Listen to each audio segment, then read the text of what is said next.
ایک یہ بات عرض کرتا ہوں کہ حق کے بعد گمراہی ہے اور ان دونوں کے بیچ میں کسی اور چیز کا واسطہ نہیں ہے۔ اس دنیا کے اندر جو امور، جو کام، جو باتیں، جو عقیدہ، جو لوگ، جو مجالس اور محافل، جو صحبتیں، جو کاروبار، جو منصوبے آپ حضرات کے سامنے آئیں گے وہ یا حق ہوں گے یا باطل، اس کے علاوہ کوئی اور واسطہ اس کے بیچ میں نہیں۔ بعض لوگ یہ سمجھتے ہیں کہ حق نہیں ہے تو باطل بھی نہیں ہے، بیچ میں کوئی اور واسطہ ہے، نہیں، اس طرح ہر کسی نہیں۔ اور اس کے پیچھے دلیل ہے، قرآن کریم میں اللہ پاک کا ارشاد ہے فَمَاذَا بَعْدَ الْحَقِّ إِلَّا الضَّلَالُ فَمَاذَا بَعْدَ الْحَقِّ إِلَّا الضَّلَالُ۔ تو حق کے بعد اور کیا چیز ہے سوائے گمراہی کے؟ اللہ جل شانہ کا کلام پاک ہے، قرآن کریم میں، یعنی حق کے بعد اگر کوئی شخص حق سے ادھر ادھر ہو گیا تو اس کے بعد وہ گمراہی ہی ہے اور کوئی صورت نہیں۔ حق سے گر گیا تو وہ لڑکڑاتا ہوا بادل کے گہرے کھائیوں میں، کھڈوں کے اندر گر جائے گا، کہیں اس کے پیر جمنے نہیں پائیں گے۔ حق کے بعد گمراہی ہے۔ تو یہ بات ہمیں یاد رکھنی چاہیے، میں اپنے آپ کو بھی کہتا ہوں، آپ حضرت کو بھی، کہ دنیا کے اندر یہ دو چیزیں سامنے ہیں، ایک حق ہے اور ایک دلال اور گمراہی ہے، اور آپ نے حق کا ساتھ دینا ہے۔ حق کا اگر حق کا ساتھ نہیں دیا، جس ذات نے آپ کو پیدا کیا ہے اللہ جل جلالہ، وہ بھی یہی ارشاد فرماتا ہے، اس آیت کے اندر بھی ہے، اس پر کچھ گیا ہے آپ کی دلائل، اور جن کو اللہ جل شانہ نے پیغمبر بنایا ہے، اور خصوصاً خاتم النبیین سید الرسل محمد رسول اللہ صلی اللہ علیہ وسلم، ان کا بھی یہی ارشاد ہے۔ آپ صلی اللہ علیہ وسلم دعا مانگتے ہیں تو دعا کے اندر آپ یہ فرماتے ہیں اللہم ارنی الحق حقا وارزقنی اتباعہ وارنی الباطل باطلا وارزقنی اجتنابہ۔ اے اللہ، شہزاد صاحب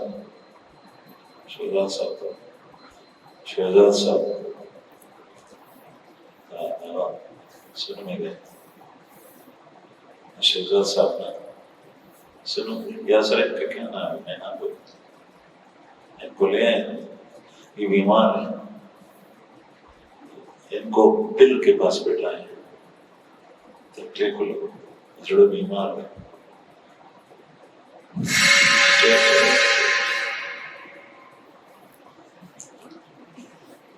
آپ صلی اللہ علیہ وسلم کا ارشاد مبارک ہے، اے اللہ مجھے حق حق کی شکل میں دکھا اور حق کا اتباع نصیب کرنا، اور مجھے باطل باطل کی صورت میں دکھا اور باطل سے اجتناب نصیب کرنا۔ یہ دو چیزیں آپ صلی اللہ علیہ وسلم نے ذکر کی، دو کے علاوہ تیسری چیز نہیں جو اس کے بیچوں بیچ۔ اور حق اگر باطل کے ساتھ گٹ پٹ ہو جائے، اس کی ملمہ سازی کی جائے، اس کے اوپر حق کی چادر لپٹائی جائے باطل کے اوپر، تو پھر یہی انسان کے لیے گمراہی کا سب سے بڑا ذریعہ بنتا ہے۔ یعنی حق کو دلالت کی شکل میں پیش کرنا اور گمراہی کو حق کی شکل میں پیش کرنا۔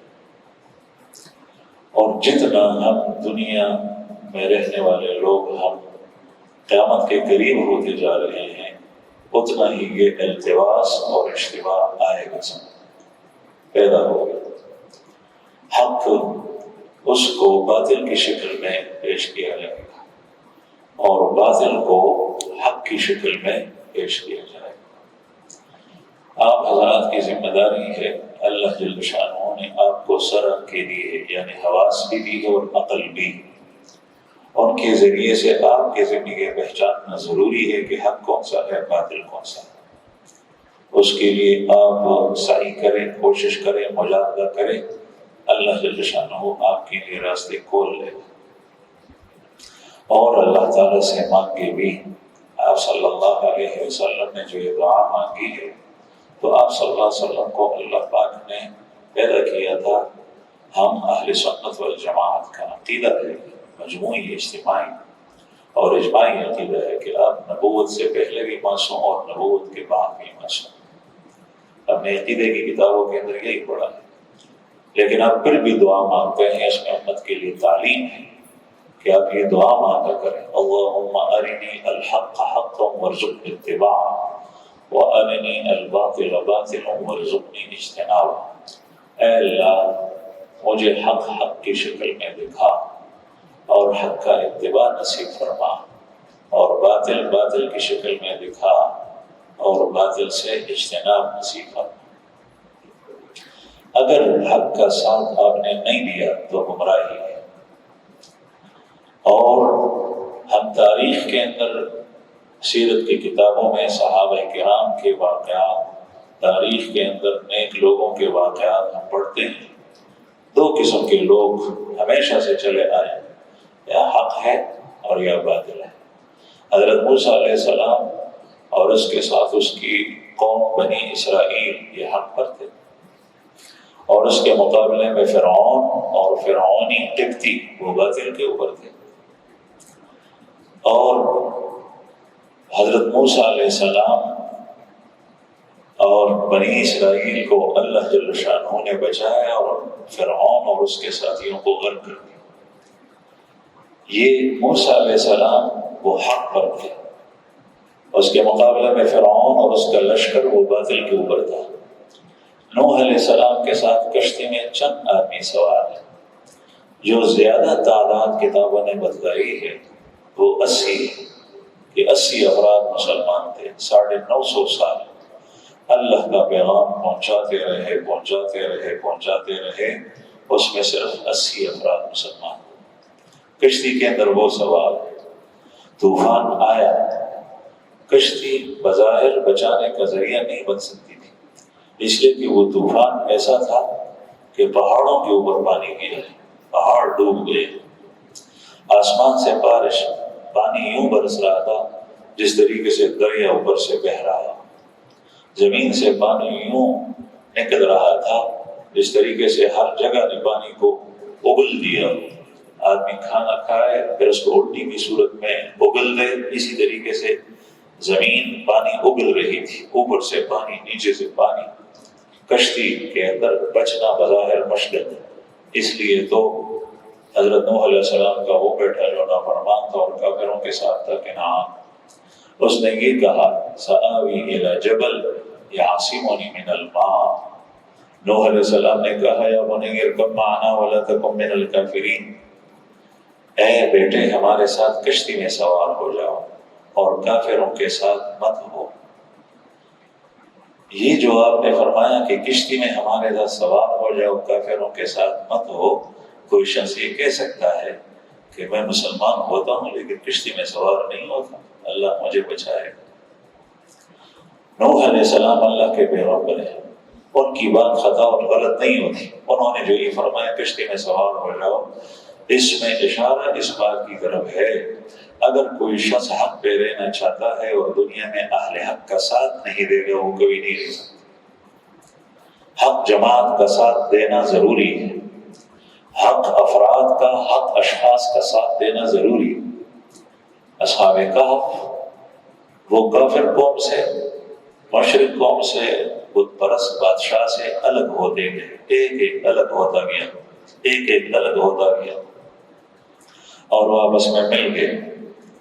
تو جن کے دل کے اندر ان کے خلاف عقیدہ تھا، حق کا عقیدہ تھا، بادشاہ باطل کے اوپر تھا، وہ الگ ہو گئے اور اپنے ساتھیوں کے ساتھ مل گئے۔ اور پھر جب آپس میں ایک دوسرے سے پوچھا کہ بھئی تم کیوں یہاں آئے ہو، اس نے بتا دیا کہ یہ کافر، اس کا عقیدہ، اس کا مذہب یہ مجھے راس نہیں آتا، مجھے پسند نہیں ہے، میں تو ایک اللہ کی بات مانتا ہوں. دوسرے نے کہا کہ میں بھی ایسا ہوں. تیسرے نے کہا میں بھی ایسا ہوں. سارے کے سارے آپس میں مل گئے، الگ ہو گئے.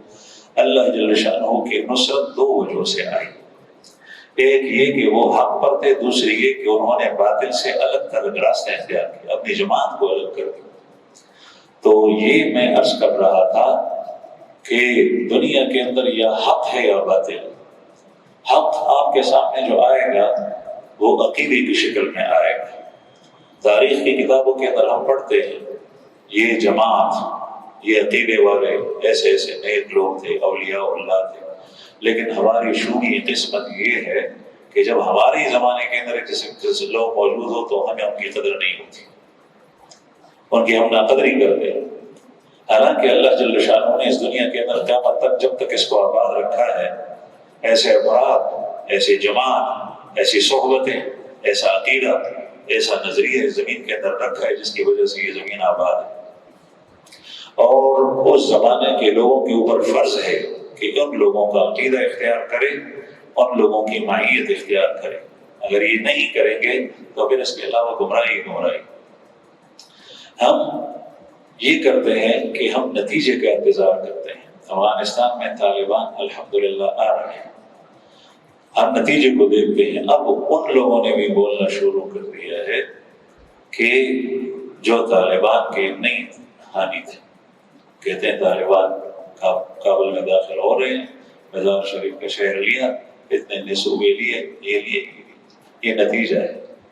حالانکہ انسان کا فرض یہ ہے کہ وہ نتیجے کے اوپر نہ جائے، وہ اس سے پہلے جو اس کا کردار ہے، اس کا نظریہ ہے، اس کی سوچ ہے، اس کا عقیدہ ہے، اس کا راستہ ہے، اس کے پیچھے جائے. میں آپ کو مثال دیتا ہوں. کبھی نتیجہ وہ ایسا ہوتا ہے جو بظاہر شکست کی صورت میں دکھائی دیتا ہے، نقصان کی صورت میں ہوتا ہے.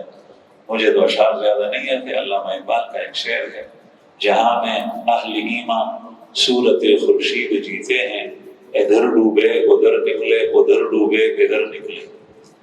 جہاں میں اہل ایمان صورت خورشید جیتے ہیں.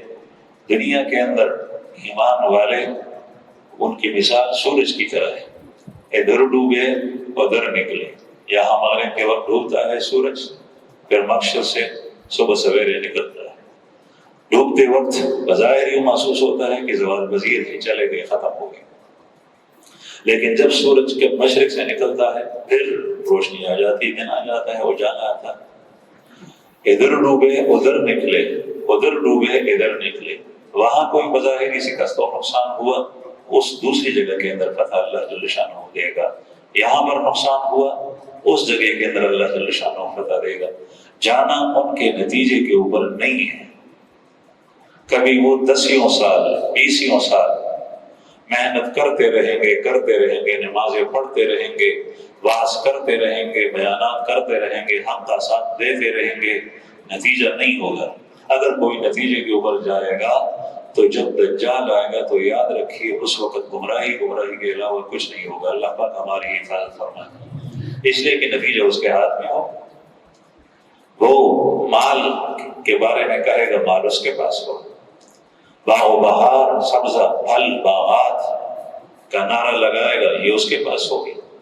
جس طریقے سے آج پیسے کا نعرہ جو لگاتا ہے، ترقی کا نعرہ، ٹیکنالوجی کا نعرہ، اقتدار کا نعرہ، قوت اور طاقت کا نعرہ لگاتا ہے تو لوگ اس کے پیچھے جاتے ہیں. اس میں کیا ہے؟ اس میں تو بہت کچھ.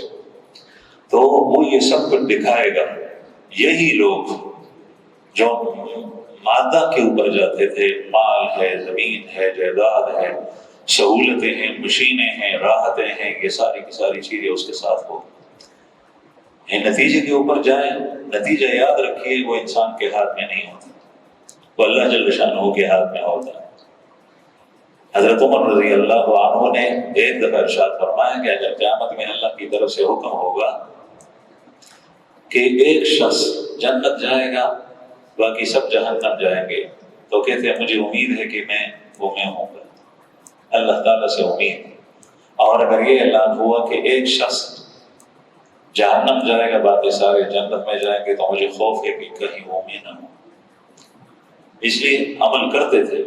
ایمان اتنا مضبوط پہاڑ کی طرح کہ کوئی اس کو ٹلا نہیں سکتا تھا، اور ایمان لاتے ہی اتنا مضبوط ایمان اور نمونہ اس کو پیش کیا کہ رسول اللہ صلی اللہ علیہ وسلم کو عرض کرتے ہیں کہ یا رسول اللہ آپ ارقم کے گھر میں نماز نہ پڑھیں، خانہ کعبے کے اندر پڑھیں گے جا کر نماز۔ ایمان لاتے ہی اتنا مضبوط ایمان، لیکن اس کے ساتھ جو ہے وہ نتیجہ چونکہ اللہ کے ہاتھ میں ہے، اللہ کی مرضی ہے، کسی کو جہنم ڈالنے کسی کو جنت ڈالنے، اس سے کوئی پوچھنے والا نہیں، البتہ وہ عدل والا ہے، وہ کسی پر ذرہ برابر ظلم نہیں کرتا، لیکن اختیار اور اقتدار اس کے ہاتھ میں ہے۔ اس لیے نتیجے کے اوپر نہیں، عقیدے کے اوپر، کردار کے اوپر، سیرت کے اوپر، اعمال کے اوپر، ان چیزوں کے اوپر جانا چاہیے۔ رسول اللہ صلی اللہ علیہ وسلم کے صحابہ، غزوہ احد ہوئی، جنگ احد، اس میں بظاہر صحابہ کرام کو نقصان پہنچا تھا۔ بعض حضرات نے اس نقصان سے کو شکست سے تعبیر کیا، ٹھیک ہے، رائے ہو سکتی ہے اس میں۔ 70 صحابہ کرام شہید ہوئے، جو بچے تھے تو ان میں شاذ و نادر کوئی بچ رہ گیا ہوگا، ورنہ اکثریت ایسی تھی جن کو چوٹیں اور زخمیں آئے تھے۔ خود رسول اللہ صلی اللہ علیہ وسلم کا ہونٹ مبارک زخمی، پیشانی مبارک زخمی، چہرے انور زخمی، اور دانت ٹوٹ گیا اور خون بہہ رہا تھا۔ آپ صلی اللہ علیہ وسلم کی یہ حالت تھی۔ کافر میدان سے نکلے، بھاگے، راستے کے اندر حمراء الاسد ایک جگہ ہے، وہاں جب مکے کے کافر پہنچے مشرکین، ابو سفیان ان کا سردار تھا۔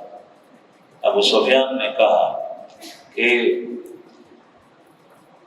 اپنے لشکر سے کہا کہ ہم نے تو فتح ہمارے ہاتھ میں نہیں ہے، جیت، اگر جیت ہمارے ہاتھ میں ہوتی تو میدان ہمارے ہاتھ میں ہوتا، ہم نے تو میدان ان کو چھوڑ دیا مدینے والوں، اور تھا ایسا کہ مسلمان میدان کے اندر، مسلمان جب میدان کے اندر جو ہوتا ہے وہی جیتتا ہے۔ چوٹیں مسلمانوں کو لگی، شہادتیں مسلمانوں کو زیادہ آئی، 24 تک کافر اس میں بھی مارے گئے تھے۔ بدر کے اندر 70 قتل ہوئے، احد کے اندر بھی 24 کافر مارے گئے مشرکین، لیکن 70 صحابہ شہید۔ تو لیکن انہوں نے سوچا کہ میدان تو ہم نے ان کو چھوڑ دیا، ہم تو نکل رہے ہیں، تو ہم جیتے ہوئے ہیں یا ہار گئے ہیں؟ یہ سوچ پڑ گئی۔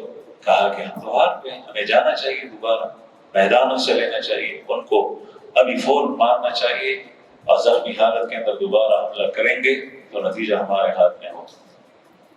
چنانچہ ابو سفیان نے سوچا، مشورہ کیا، مشورے میں یہ طے ہوا، عباس کی رائے اس کے خلاف تھی، فیصلہ ابو سفیان نے آخر میں یہ کیا کہ ہمیں بھی زخمیں لگی ہیں، ہمیں جانا نہیں چاہیے، واپس مکہ جانا چاہیے۔ لیکن ایک ترکیب سوچی جس کو کہتے ہیں پروپیگنڈا۔ پروپیگنڈا کا معنی ہے ہماری آسان اصطلاح کے اندر جھوٹ، اور ایسا جھوٹ کہ جس کے پیر نہ ہو، پوری دنیا کے اندر پھیل دیا جائے۔ جب باطل جیت ہار جاتا ہے حق کے مقابلے میں، تو پھر اس کے ہاتھ میں پروپیگنڈے کے علاوہ کوئی اور چیز نہیں ہوتی۔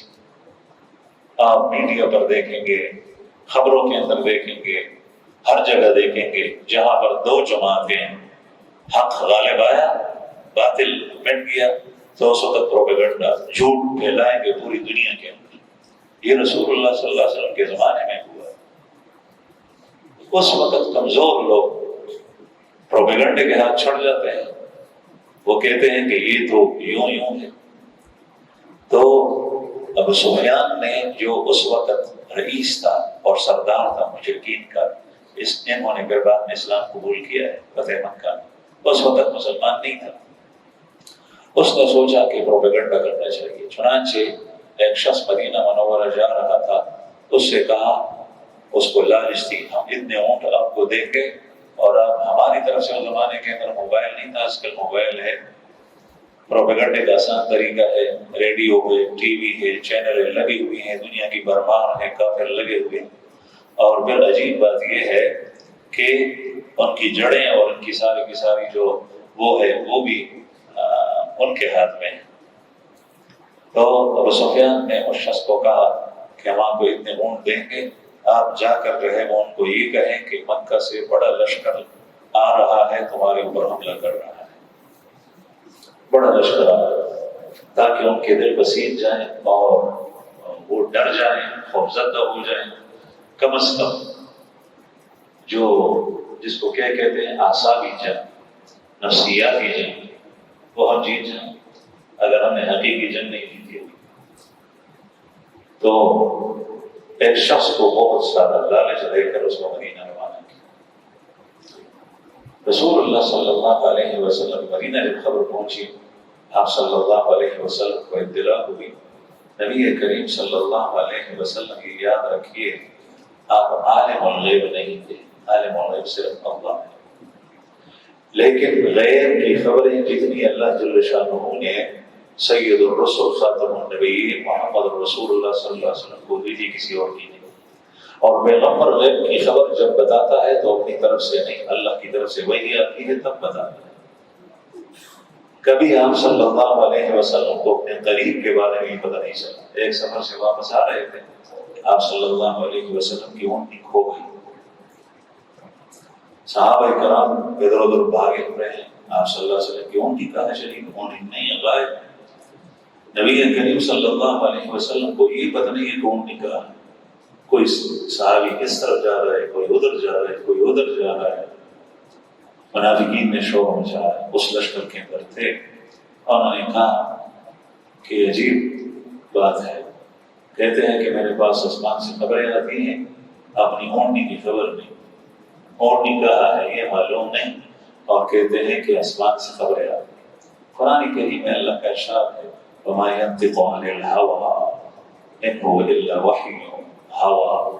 وہ خواہش نفس سے نہیں بولتے، جو جی میں آئے تو بول لیے، ایسا نہیں ہے۔ إِنْ هُوَ إِلَّا وَحْيٌ يُوحَىٰ، جب آپ بات کرتے ہیں تو وہی نہیں آتی تو کچھ نہیں کہتے۔ آپ صلی اللہ علیہ وسلم کے پاس وہی نہیں آئی۔ منافقین نے جس طرح یہ بات کی، اس کے فوراً بعد آپ صلی اللہ علیہ وسلم نے ارشاد فرمایا، آپ کو اطلاع دی گئی وحی کے ذریعے کہ اونٹنی فلاں جگہ ہے، فلاں پہاڑ کے پیچھے، فلاں وادی میں، اور اس کا موہار اور اس کی جو نکیل کے ساتھ رسی ہے، وہ رسی اٹک گئی ہے درخت کے اندر کانٹوں میں، اور وہ اونٹنی بیچارے آ نہیں سکتی۔ جب صحابہ گئے، آپ صلی اللہ علیہ وسلم نے بتا دیا، چلے گئے تو وہاں اونٹنی کھڑی اور اس کا موہار اور اس کی نکیل جو ہے وہ پھنس گئی، رسی وہاں اٹک گئی ہے، اس کو کھولا اور صحابہ لے کر آئے۔ تو ہم صلی اللہ علیہ وسلم کو غیر علم ہے۔ جب اطلاع ہوئی، نبی کریم صلی اللہ علیہ وسلم نے صحابہ کرام سے ارشاد فرمایا کہ چلو میرے ساتھ، تاکہ ان کے مقابلے کے لیے جائیں، مقابلے کے لیے جائیں۔ اب جو نتیجے پر جائے گا آپ مجھے بتائیں۔ اسی جنگ کے اندر غزوہ احد میں 70 شہید ہوئے، اور جو جا رہے ہیں بھی ان کو چوٹیں لگی ہیں، زخمی، کسی کا ہاتھ نہیں، کسی کی ناک نہیں، کسی کی آنکھ نہیں، کوئی کہاں سے زخمی، کوئی کدھر سے زخمی، کوئی ہسپتال نہیں ہے جس میں ڈاکٹر آ جائیں سب کا آپریشن کرے، ایسا بھی نہیں، زخمی سے چور۔ اور آپ صلی اللہ علیہ وسلم نے ارشاد فرمایا کہ ہمارے ساتھ ایک آدمی بھی وہ نہ جائے جو احد کے اندر شریک نہیں تھا، صرف وہ آدمی جائے جو احد میں شریک تھا۔ یہ ایمان ہے۔ اور اس میں اس طرح اشارہ بھی ہے کہ اللہ جل شانہ کی مدد آئے گی تو ان زخمیوں کے ساتھ آئے گی۔ چنانچہ آپ صلی اللہ علیہ وسلم مدینہ سے روانہ ہوئے۔ ادھر ابو سفیان اور کافر یہ سوچ رہے تھے کہ کم از کم نفسیاتی بار ہم جیتیں گے۔ پروپیگنڈا مہم انہوں نے کیا تھا۔ جب آپ صلی اللہ علیہ وسلم چلے گئے تو کوئی نہ دار وہ سامنے کے سامنے مکہ چلے گئے۔ پھر ان کا راز بھی فاش ہو گیا کہ وہ کیا کر رہے تھے، اور جیت مسلمانوں کو اللہ جل شانہ نے دی۔ بہرحال میں یہ عرض کر رہا تھا کہ حق میں، حق کا ساتھ دینے میں، حق کی معیت میں نتیجے کے اوپر نہیں جانا چاہیے، بلکہ اس سے پہلے آپ کو آنکھیں کھول کر اس کا ساتھ دینا چاہیے، چاہے نتیجہ اس کے ہاتھ میں صفر کیوں نہ ہو بجائے اس کا ساتھ۔ اگر یہ صورت اختیار کرو گے تو جو فتنے قیامت سے پہلے آ رہے ہیں وہ ایک ایک اور اللہ پاک ہم سب کی حفاظت فرمائیں، پوری دنیا کے مسلمانوں کے یوں اٹھا کر لے جائیں گے جس طریقے سے کریم کے ذریعے سے کسی کو اٹھا کر لے جائیں گے، نتیجے کے اوپر جائیں گے۔ بلکہ آپ صلی اللہ علیہ وسلم نے ارشاد فرمایا ترکت فیکم امرین لن تضلوا ما تمسکتم بہما، میں آپ کے اندر 2 چیزیں چھوڑ کے جا رہا ہوں، جب تک اس کو چپٹے رہو گے، پکڑے رہو گے مضبوطی کے ساتھ، تو تم گمراہ نہیں ہوگے۔ ایک اللہ جل شانہ کی کتاب، کتاب اللہ قرآن کریم، اور دوسرا میرا طریقہ، میرا راستہ، کوئی ایک سنت نہیں، میرا پورا راستہ، میرا طریقہ۔ زمانچکم اللہ اغلار ماتا صدقریہ اغلار عباداتو کدا، عقائدو کدا، معاملاتو کدا، معاشرت کدا، احکامو کدا، بجہاد کدا، بجنگ کدا، بامن کدا، بحسن۔ تو ایک بات میں یہ عرض کر رہا تھا کہ پہلے سے آپ دیکھیں آپ کے قریب اور پڑوس کے اندر یہ لوگ امریکہ کے ساتھ لڑے، اس سے پہلے روس کے ساتھ لڑے، امریکہ کے ساتھ لڑے، امریکہ دم دبا کے باہر نکلا ہے، چوٹیں ان کو آئی، شہادتیں ان میں ہوئی، سال ہا سال لڑتے رہے۔ بعض لوگ انتظار کر رہے تھے کہ نتیجہ کس کے ہاتھ میں آئے، نتیجے کے بعد ہم کھولیں گے، پھر کہیں گے دیکھ ہم نہیں کہہ رہے تھے کہ یہ لوگ نہیں تھے کہ ان کے پاس سپر پاور ہے، طاقت ہے، اب چونکہ وہ راستہ نہیں رہا، اب اس لیے ان کا آپ اس کو دیکھیں، ان کے لباس اور ان کی لباس، ان کے حیت اور ان کے شکل و صورت، ان کا عقیدہ اور ان کا عقیدہ، ان کا عوام کے ساتھ سلوک اور تعلق اور ان کا عوام کے ساتھ سلوک اور تعلق، ان کے معاملات مالی، لوگوں کی مال اور جائیداد کی حفاظت اور ان کا لوگوں کے معصوم کے ساتھ کیا وتیرہ ہے۔ یہ حق اور ضلال، فماذا بعد الحق الا الضلال، حق کے بعد گمراہی۔ میرے خیال میں اس وقت پوری دنیا کے اندر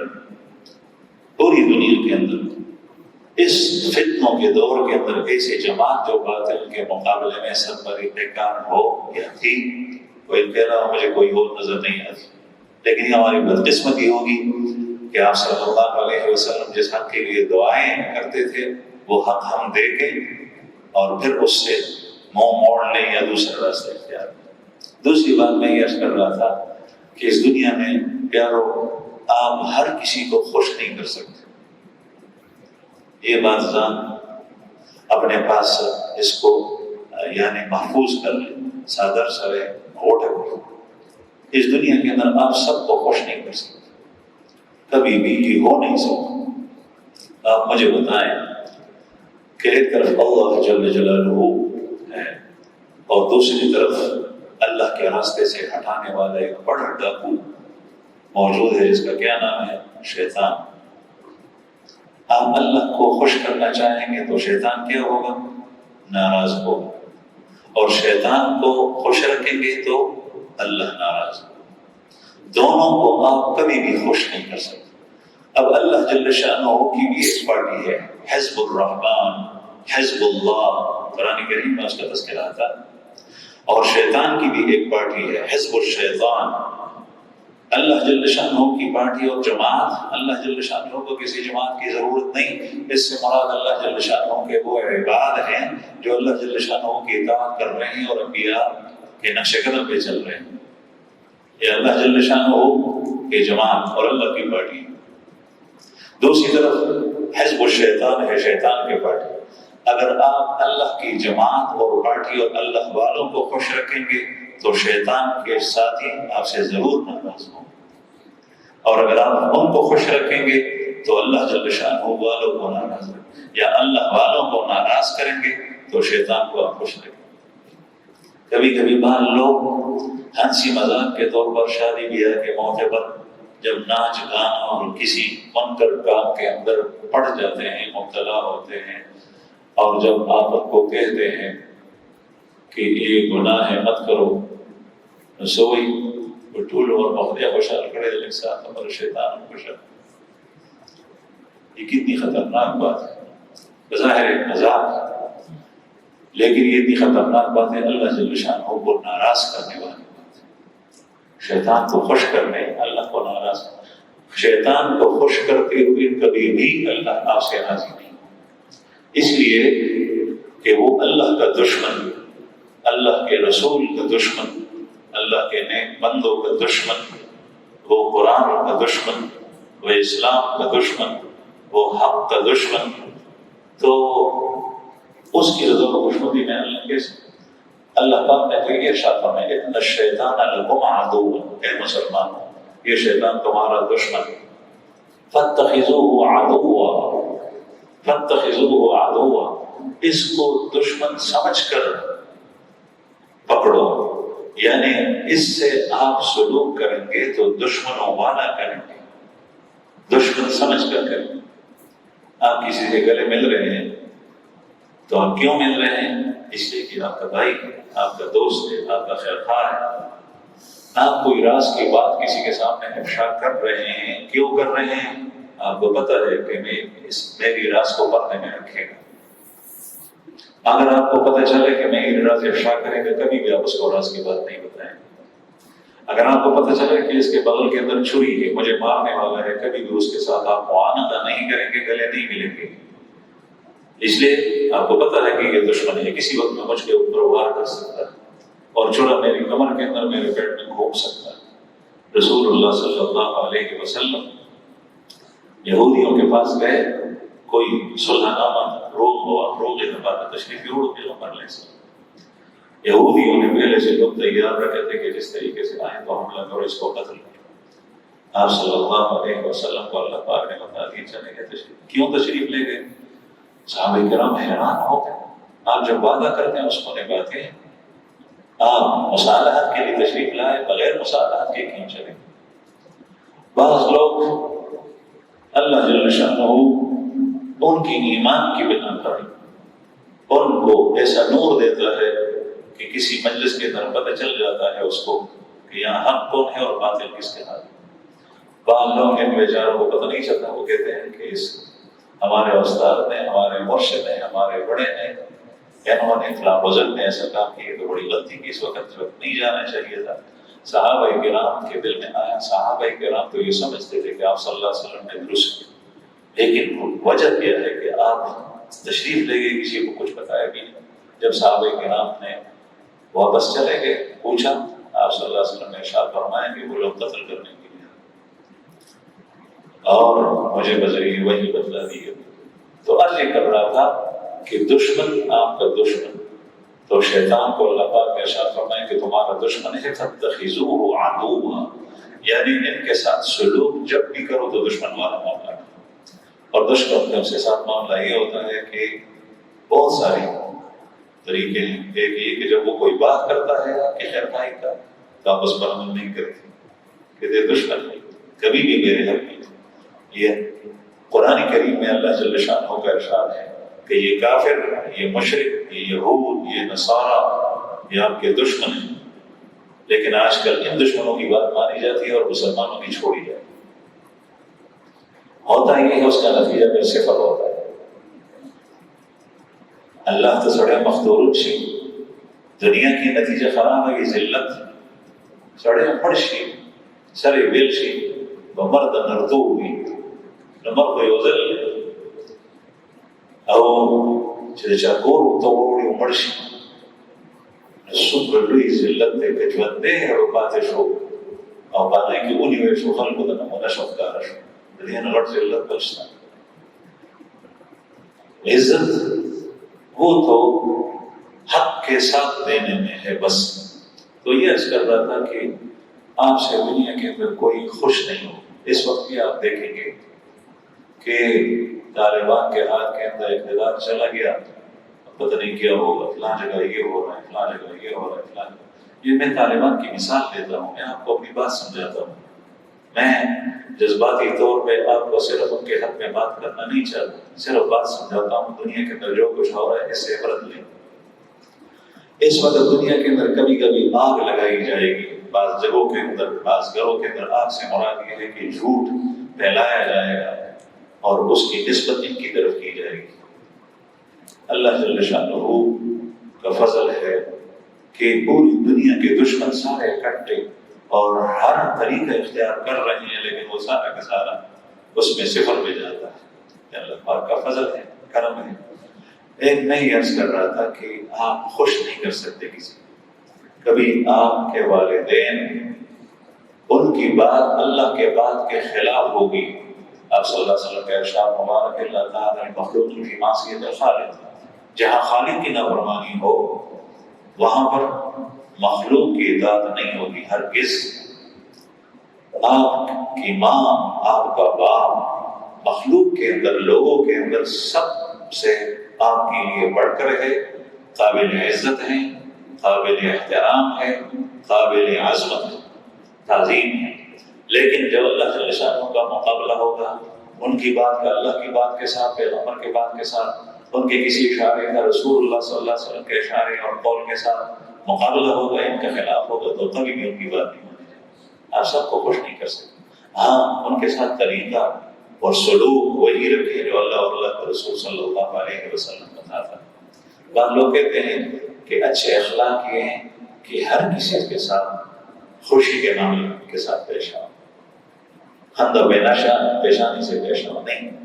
حدیث مبارک میں رسول اللہ صلی اللہ علیہ وسلم کا ارشاد مبارک ہے کہ جب راستے میں کافر آپ کے سامنے آ جائیں فَاسْتَرُوهُ إِلَىٰ أَضْيَتِهِ، تو تم لوگ ان کو مجبور کرو کہ وہ تنگ طرف پہ جائے، جو ایک طرف ہے اس پہ جائے، بیچ راستے میں نہ جائے۔ کافر کو جینے کا حق ہے، لیکن کافر کو مسلمان کے اوپر سوار کرنے کا کسی کو حق نہیں کہ مسلمان کے کندھوں پہ بٹھا کر اس کو راحت پہنچائے، مسلمان کو ذلیل کیا جائے، قطعاً نہیں۔ فَاسْتَرُوهُ إِلَىٰ أَضْيَتِهِ، اور آپ صلی اللہ علیہ وسلم کو اللہ جل شانہ نے حکم دیا ہے کہ ان منافقین کے ساتھ اور مشرکین کے ساتھ لڑو، ان کے ساتھ لڑو اور ان کو تنگ کرو، ان کو دکے پہنچاؤ۔ جب حرب اور جنگ کی صورت تو ہر کسی کے ساتھ خندہ پیشانی کے ساتھ وہ آپ کا دشمن ہوگا۔ یہ کتنی بغیرتی کی بات ہوگی کہ ہمارے اس علاقے کے اندر جس میں الحمدللہ ہماری روایات کے مطابق ہمارے گھروں کا پردہ ہوتا ہے، کوئی اجنبی شخص جس کا آپ کے ساتھ کوئی رشتہ نہ ہو آپ کے گھر میں داخل ہو اور آپ اس کے سامنے منہ کھولے، اگر تو سڑے فلچی میں کو دو چرازہ سے رکھیں اور دنتر دخزا او مور او خور او لرجی کو میرا با مور کی گرزی را گرزی اور داج نبی صلی اللہ علیہ وسلم کی دا سم پردش کھولیش قطع دغه وخت کې د سړي د مخ څېره بدله شي په قهر شي په غوسه شي، ړوند دی چې دې کور ته راننوځي، دا ته پته نشته چې په دې کې زنانه دي، سخت الفاظ سړی اختیار دغه وخت کې دا الفاظ سړی اختیار نه وبسي اور خو ایمان شته نه پکې غیرت شته نه پکې حیا شته هېڅ نشته۔